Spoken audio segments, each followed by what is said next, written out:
Assalamualaikum warahmatullahi wabarakatuh, sahabat Bawaslu Padang Pariaman dimanapun berada. Hari ini kita melakukan aktivitas seperti biasanya, dan dalam podcast hari ini, sahabat Bawaslu, di podcast Bacarito Padang Pariaman ini, kita sudah kehadiran tokoh, salah satu tokoh di Padang Pariaman. Untuk seperti yang kita lihat, tentu kita tidak asing lagi, Bapak Dr. Haji Tuanku Rahmat Sulaiman, SOF MM, ya. Untuk kita menyapa beliau dengan sebutan Ungku, sehingga dalam pembicaraan hari ini, ilmu-ilmu yang dapat kita petik dan dapat juga penikmat podcast Bawaslu Padang Pariaman mengambil poin-poinnya.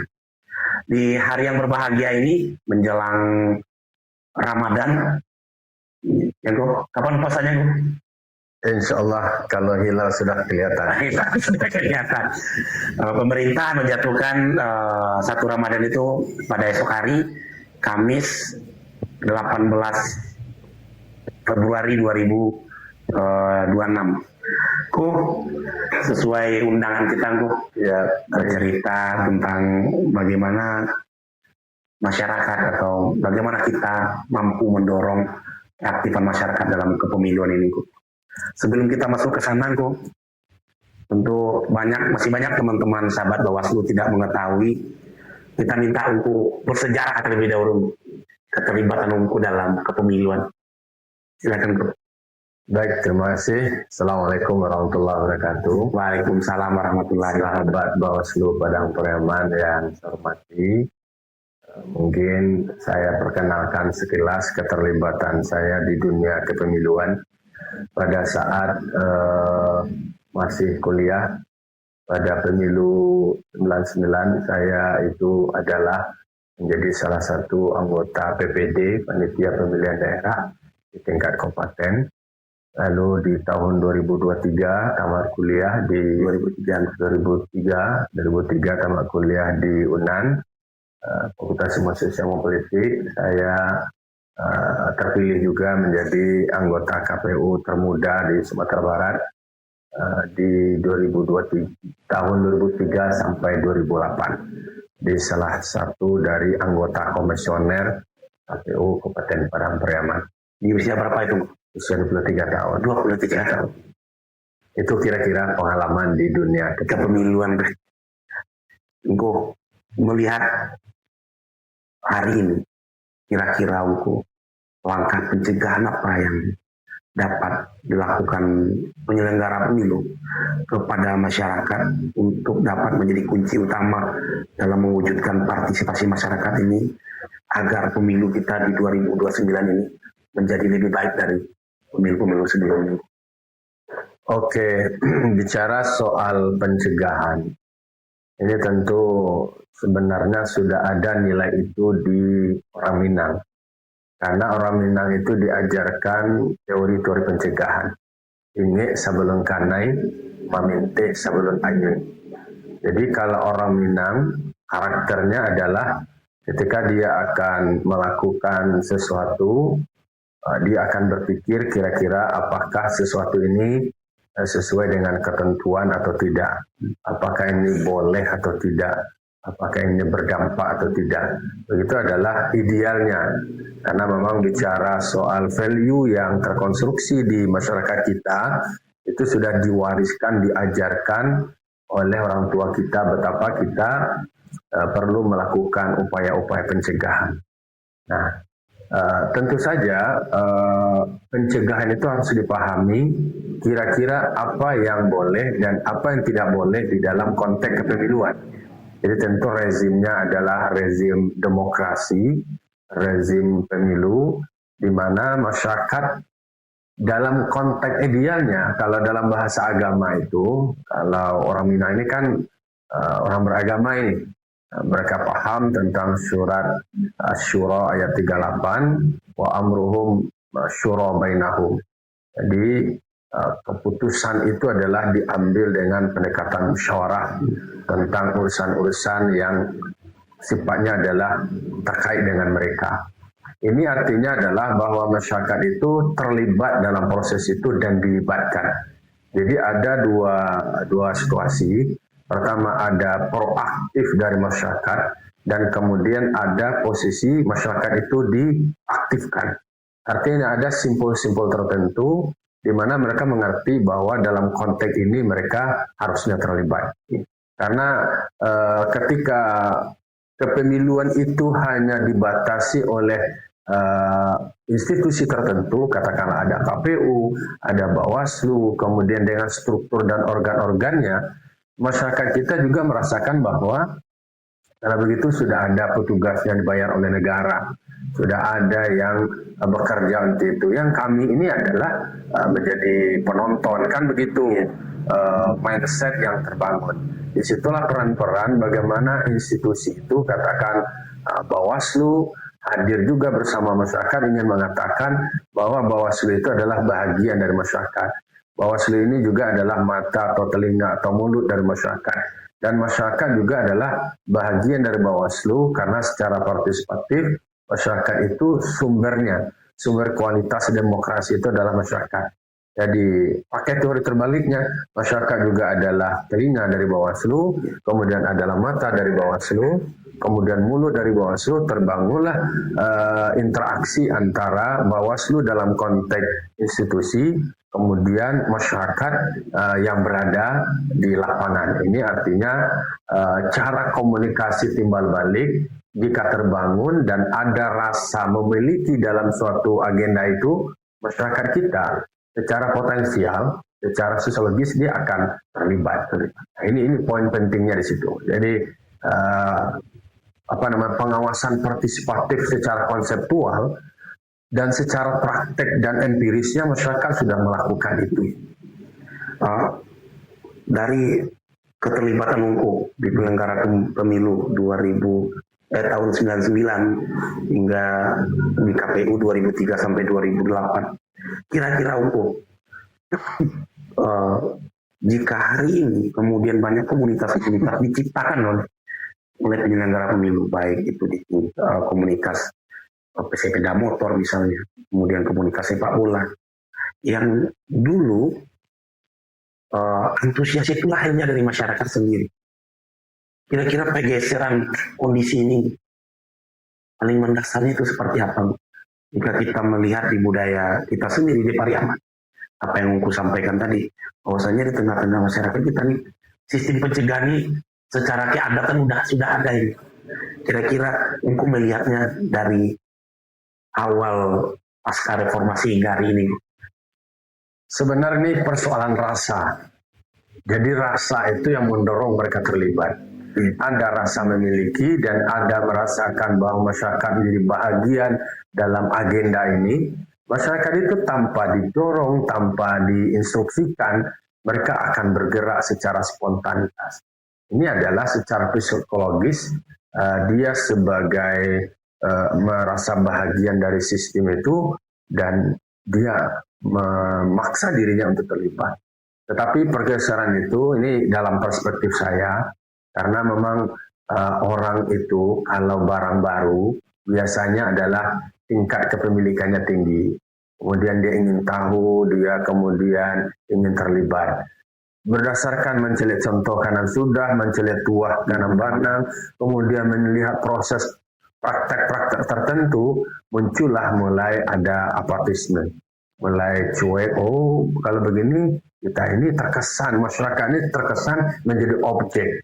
Yang semulanya mereka adalah sebagai subjek, sebagai partisipan, tetapi impact dari proses itu mereka tidak merasakan. Ini sebenarnya banyak faktor yang menyebab kenapa masyarakat itu menjadi apatis, menjadi acuh tak acuh, karena ekspektasinya terlalu tinggi, kemudian hasilnya jauh berbeda dengan ekspektasi itu, ya muncullah yang namanya rasa kekecewaan. Lalu kemudian kekecewaan itu membuat masyarakat menjadi ya tidak penting lagi. Ya hanya kita menggadangkan ayi untuk orang aja lah gitu kan.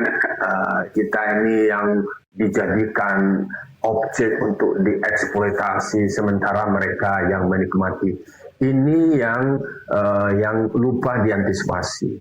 Dan ini juga bisa kita lihat secara keperilakuan karena orang tidak menyadari bahwa munculnya acuh tak acuh kemudian cuek itu karena ada akibat perilaku oknum-oknum tertentu.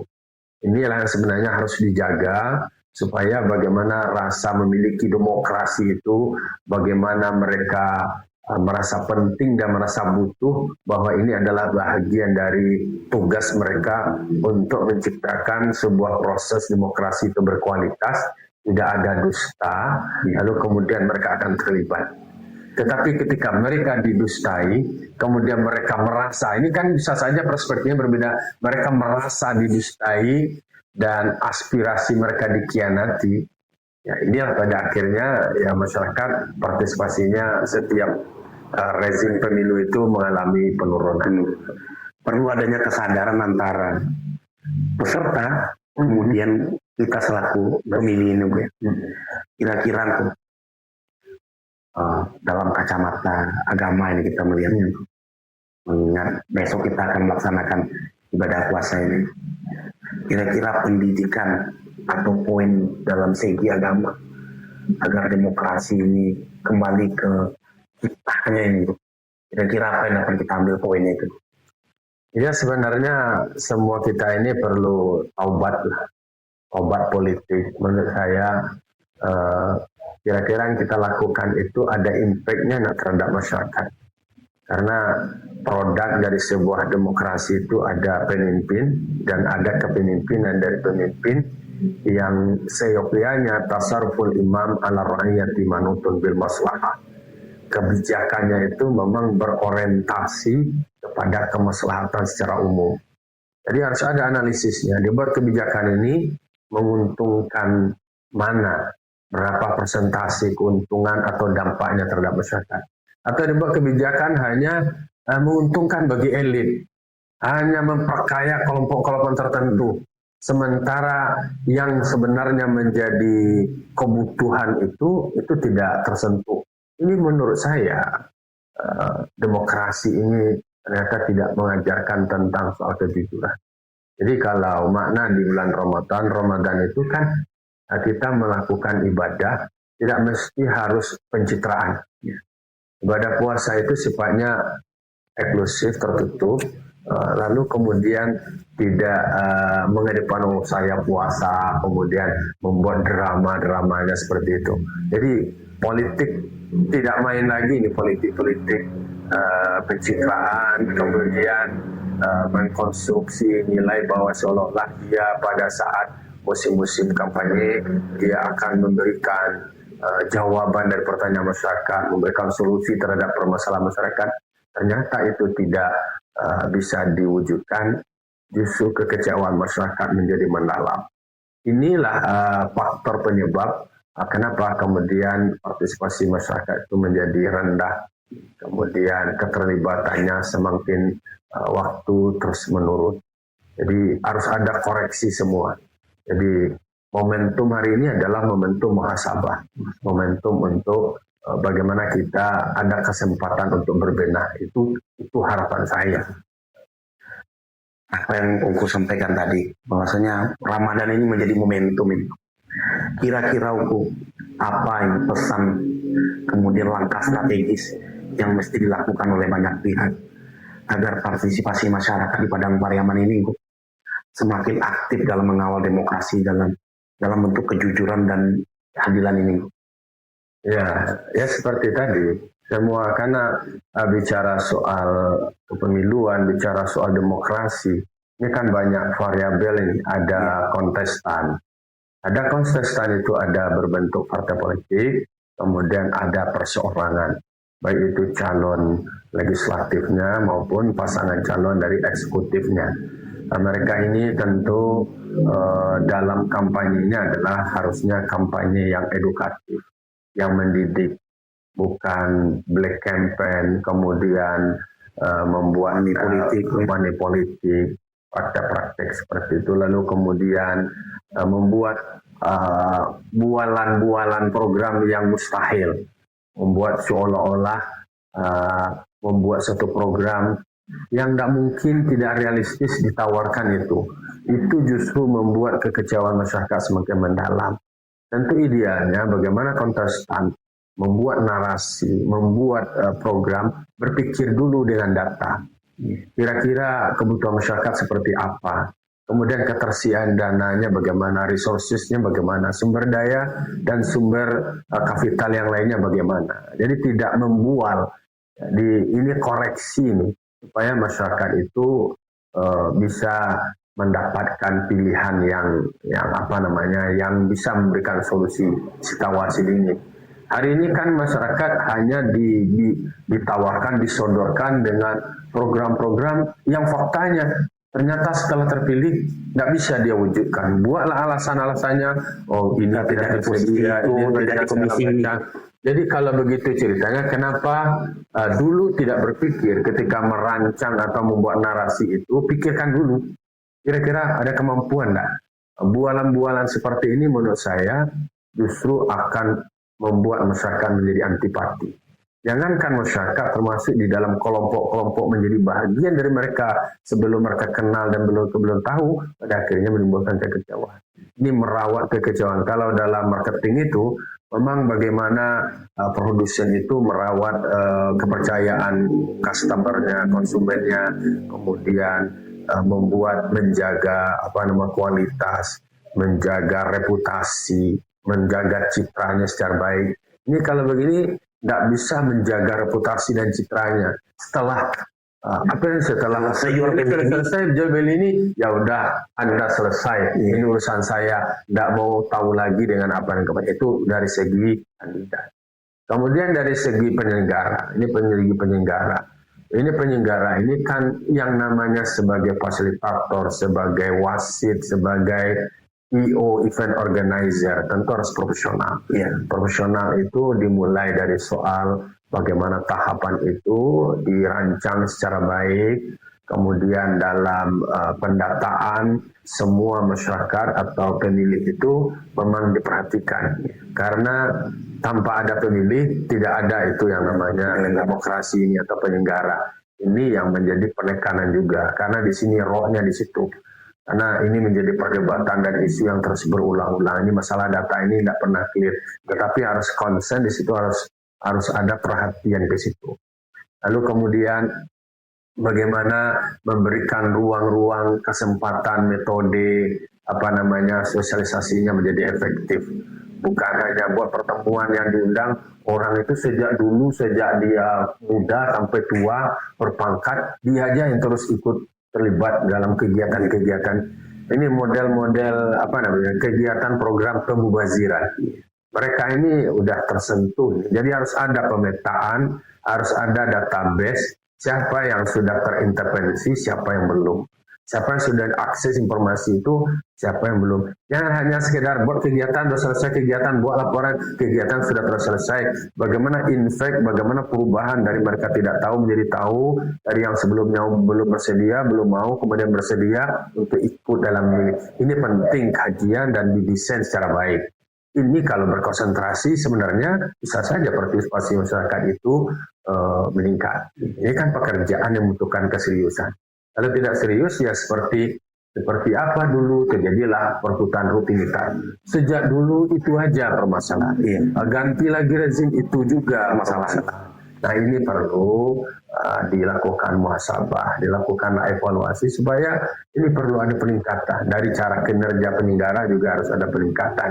Itu dari segi pendidikan politik atau pendidikan pemilih atau masuk juga sosialisasinya.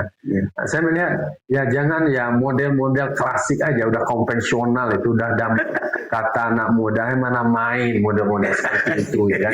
Jadi harus disentuh lagi, harus ada pemetaan. Harus ada beda dokumen dari daftar pemilih yang kemudian yang hadir, itu harus dibuat presentasinya. Dari satu TPS kita ambil sampai. Satu TPS itu kira-kira dari jumlah pemilih satu TPS 300. Berapa yang hadir?